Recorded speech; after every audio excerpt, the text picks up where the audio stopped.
Do you think the Switch successor can compete with the Steam Deck in handheld modes at circa 5 watts?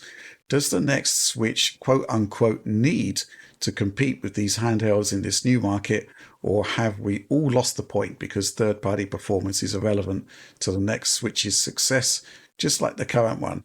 Mm. Uh, I kind of think it is irrelevant, but Oliver? I don't think it matters that much relative to the Steam Deck. I could be wrong, but I don't think that people are generally trading off the Steam Deck against the Switch, or at least vice versa. I don't think they're really trading off for the Steam Deck, that many Nintendo Switch users. I think in part you see that just because like the Steam Deck is sold maybe 5 million units, maybe 4 million, something probably in the single digits, millions there, the nine figures.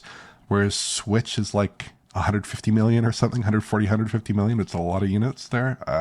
But I also think like with the Steam Deck, just in terms of how it actually functions, it's a bit clunkier and you don't have the Nintendo software on the device and you don't have the docking functionality.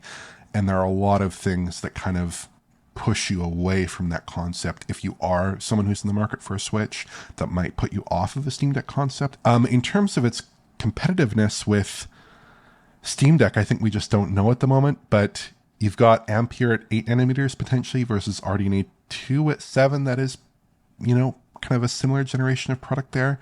But the power budget is much less, so it really kind of does depend on, I think, a lot of those technologies like DLSS, depends developers optimizing for the hardware, depends on that stuff working and being pretty strong there, because I don't think that you're going to get, like this commentator is saying, maybe it'll be a T239 at like 5 watts and not a Van Gogh APU at 15 watts. That's a pretty big power gulf to traverse, so you're going to need some Right. optimization for that to actually work and be a competitive experience. Yeah. Anything to add to that, Alex? Yeah, I don't think the multi-platform performance is such a big deal at all. I'll echo everything you said.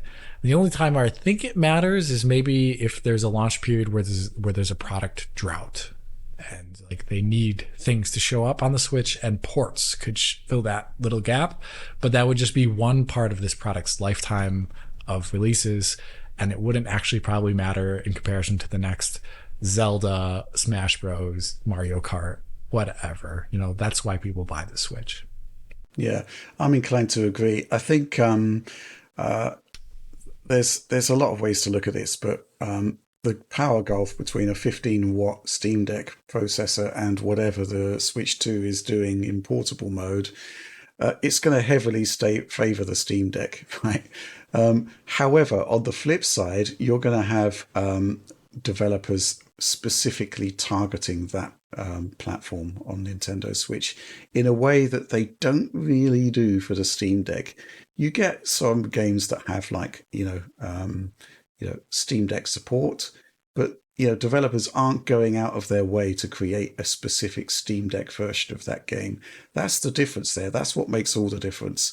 And I just don't think we should be worrying too much about how Switch 2 is going to work in handheld mode, because um, the stuff that we've seen on the first Switch is just phenomenal, and I suspect it's all going to carry over to Switch 2 as well.